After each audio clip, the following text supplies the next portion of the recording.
got it. What's good, YouTube? Welcome back to MANIACITV, man. Today we got the war in the Bronx. OGs versus YGs versus SevSide from the Hip Hop Daily YouTube channel, man. We checked out a similar video a few days ago. Now listen, y'all been hitting me up telling me to do more K-Flock documentaries on K-Flock and D-Thang. The whole war in Bronx in general, man. Listen, I got them coming for you. We for sure gonna get more in tune with these boys. We ain't doing no more talking. Let's get it. The Bronx is a wild place. It's the borough with the most crime and is well known for gang activity. The Bronx drill sound is on the rise and is fueling the deadly war between three gangs: the OGs, the YGs, and SevSide. Let's get straight into this crazy beef. Brooklyn was getting attention for its drill scene, but the Bronx is coming with a whole new sound that's starting to make waves. Facts. K-Flock is one of the hottest rappers from the Bronx right now, racking up millions of plays on songs like Being Honest and PSA. Bronx drill may have the same bass lines and hard flow as Brooklyn and UK drill, but it has its own unique sound that's influenced by classic New York hip-hop. Most of the beats have classic samples laced in with distorted 808s. Man, I'm telling you, I'm waiting on one of these niggas to remix a Party in the USA. I feel like once they remix, they be remixing everything. They got to remix Party in the USA. They got to remix Halo by Beyonce. Man, listen, these niggas be remixing Wayne Wonder and shit. Like, goddamn, man. It's definitely different, though. Unique sound that's influenced by classic New York hip-hop. Most of the beats have classic samples laced in. Gun you down and see your halo. Your halo. Gun you down and see your halo. Your halo, nigga. Ooh. What you mean? I'm telling you, they gonna remix that That's shit. influenced by classic New York hip-hop. Most of the beats have classic samples laced in with distorted 808s that gives the music a different vibe than drill from other areas. Go hard. K-Flock has been riding away with his new sound and has been building a buzz over the past few months. But his come up ain't just been all success. He also suffers from the pain and loss that comes with the street life, losing many friends to gun violence.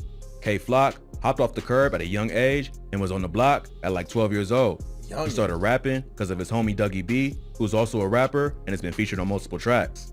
K-Flock's first official track was a remix of the 22G song, Blicky Gang Freestyle, which he titled FTO. 22Gs then gave K-Flock a shout out in a recent interview, showing love to the Bronx drill movement. Word. In August 2021, he remixed Siggy Black's song, Dishonest, and called it Being Honest. That was the first song I heard of K-Flock's. That shit put me on. He remixed Siggy Black's song, Dishonest, and called it Being Honest. That track quickly racked up millions of views and earned him a feature from G Herbo. There's also rumors that he recently signed a 7-figure deal and he's in a good position to take over the Bronx rap scene. But behind all of K-Flock's success is a deadly war that involves his own family members. He's from a blood set around East 187th Street in a hood known as SevSide. SevSide is made up of Mac Baller Brims and Sex Money Murder, and they cool with the Rollin' 80s Crips. SevSide beefs with other gangs in the area, including the OGs, or Original Goons, and the YGs, or Young Gunners. At first, these two was the same gang and controlled a few different projects around Cortland Ave, not far from SevSide. But one of the founders of the YGs crossed over another top member, so the dudes in his hood split off to form the OGs. Today, the YGs are one of the most hated gangs in the Bronx, and they beef with almost everyone. Look, this is the crazy thing, because New York is the only place where you can go and you will see Bloods and Crips sets as close as ever. Like, it be Bloods and Crips against Gangsta Disciples. Some gangs and like small street gangs like these, man, you might have a Gangsta Disciple, a Blood, and a Crip, all cool as hell with each other. Like, come on, nah. Like, it's different. They beef in New York is different. Today, the YGs are one of the most hated gangs in the Bronx, and they beef with almost everyone. One of the YG's main rappers, named D-Thang, is K-Flock's blood cousin. Too, man. The two rappers have been dissing each other back and forth. D-Thang shocked the whole hood by dropping a Chicago-style drill track called Talking Fat, that shit was where he crazy. disrespects dead ops from damn near every gang the YGs beef with. I gotta watch the everybody dissed in this song. I'm gonna have that video coming tomorrow. Everybody that he dissed in this song, man, because he was name dropping. All three of them was name dropping a lot of called people. Talking Facts, where he disrespects dead ops from damn near every gang the YGs beef with. But the beef ain't start with rap. It began with multiple murders, followed by threats in music and on social media. In July 2021, a 19-year-old rapper who went by the name Ty Swish was shot in the head in the lobby of his apartment building. He ran outside after getting shot, but had been hit in the eye and quickly collapsed. Damn. A family friend and her 2 kids found him unconscious outside the building. He was rushed to the hospital, but he was dead at the scene.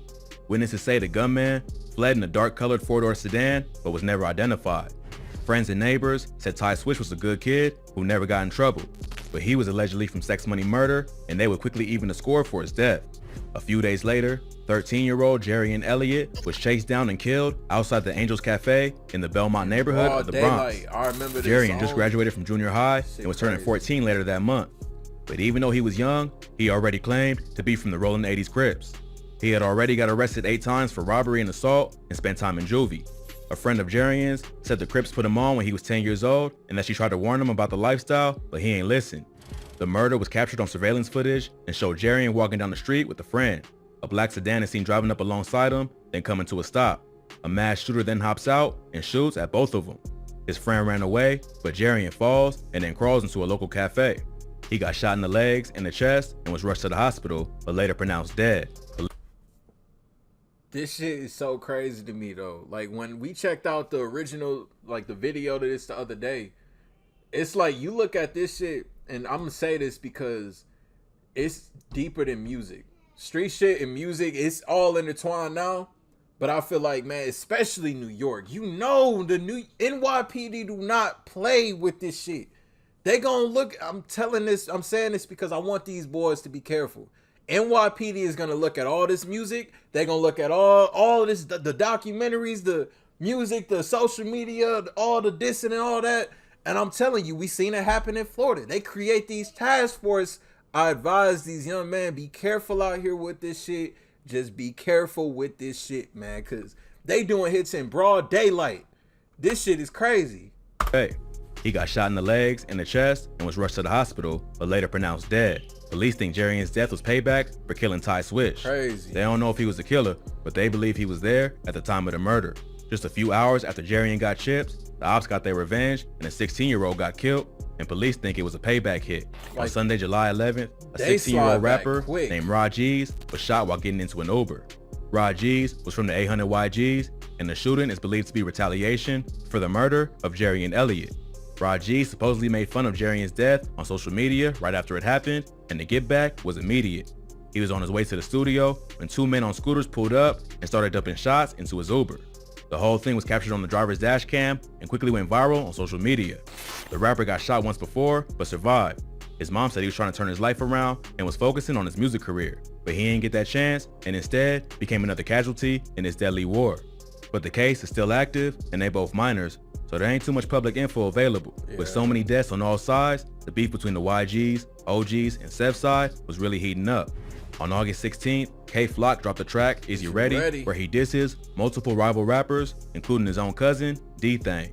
In the first verse, he says, "Boy, ask my ops, it could get ugly. I could do shh like Ice did Sonny."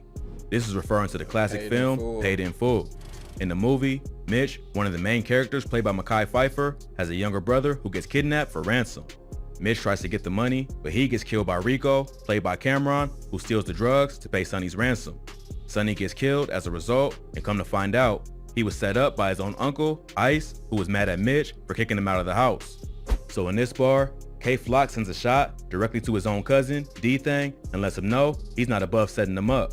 And that's the crazy thing though. Like I said, imagine a family reunion, imagine birthday party. You and Cuzzo pull up, man. Y'all know it's supposed to be on site when y'all see each other, but y'all want to smoke each other in front of auntie and in front of moms, in front of grandma, in front of unc. You don't want to smoke each other in front of them. It's like, man, that's what's so hard when it's with family. When it come down to the street shit, family don't mean nothing. Man, the flag is deeper than blood. The flag you fly under is deeper than blood, man. The set that you from is deeper than your own blood. That's what get crazy with this shit. The shot directly to his own cousin, D-Thang, and lets him know he's not above setting him up. The song was big in New York and even got played on Hot 97. So you can probably guess how the ops felt about this. Yeah. D-Thang quickly hopped on social media and gave his thoughts on the bar, saying, "Can't wait to see Auntie now." A few weeks later, another Rollin' 80s member who was affiliated with K-Flock got murdered broad day. The victim was 16-year-old rapper Nas Rolla. He was killed after 2 men hopped out of a Honda Accord and popped him in the head and chest in SevSide's hood. Oh, these niggas don't waste no damn time with this shit. Police said that Nas Rolla had a long criminal history and got arrested 18 times already, including 10 felonies dating back to May 2017. He was recently arrested for gun possession and was fighting 3 other open gun cases. After his death, D-Thing would hop on Instagram and sneak diss Nasrullah, who was his cousin K-Flock's right-hand man, suggesting he might have got set up. Wow. Right around the same time Nasrullah was killed, D-Thing dropped Talk Facts, which is pretty much the Bronx version of Who I Smoke, where he disses all his ops, both alive and dead. On the track, he samples the song Somebody That I Used to Know by Gautier and throws a sub at a different op in almost every bar. Some disses include Dougie got shot, but he's still in recovery, sending shots at K-Flock's homie, Dougie B. He also says, come on CJ, you see me when I ain't see you. You ain't even make a move, so how the f when you see me, you gon' shoot. In this bar, he takes shots at another rival rapper from Cortland who dissed D-Thing on the track Kidnap Who after D-Thing said he was gonna kidnap Booba Savage, who was also featured on the track. Later he raps, Jiggy Man, aka Shot Ek, dumbass got hit. That's word on my mother, they never do shit. Here, he's talking about a rapper named Shot Ek, who's from the OGs and known to go by the name Jiggy Man. So, it looks like Bronx drill is following the same pattern as Chicago and the UK. Rappers diss each other in songs, then follow it up with real violence. What's really crazy is that a lot of them are under 18 and still in high school. Youngins. So really, they don't fully understand the consequences that come with the lifestyle they live in. Hopefully, they're paying attention to how hot it's getting in O-Block and they cool it down before it's too late. But with so many lives lost on both sides, it's hard to see an end in sight. That's exactly what I said earlier in the vid, man. Be careful, because NYPD, if it's any police that don't play with this shit, them motherfuckers don't play. Like, I don't know, man. These is all youngins, these kids, these niggas in high school. These niggas related. And this is a hot war out there, man. These niggas spin back so fast. They get back so fast, man. This shit crazy. Like I said, music and street is so intertwined now, where it's like it could be so dangerous though, because music is being seen by millions of people. Like, I don't know, man. Y'all let me know y'all thoughts and opinions on this, man. We got way more documentaries and way more reactions to K-Flock, to D-Thing, to all these boys, man. The War in the Bronx, OGs, YGs, SevSide. Link down below in the description for y'all to check it out in its entirety, uninterrupted. Y'all new to the channel, y'all rock with me, want daily reaction videos, man. Hit that subscribe button, follow me to the next video. I'll see y'all then. Thank you for watching MANIACITV. I'm out. I ain't gotta do too much. I swear that these niggas, they be doing too much. I ain't gotta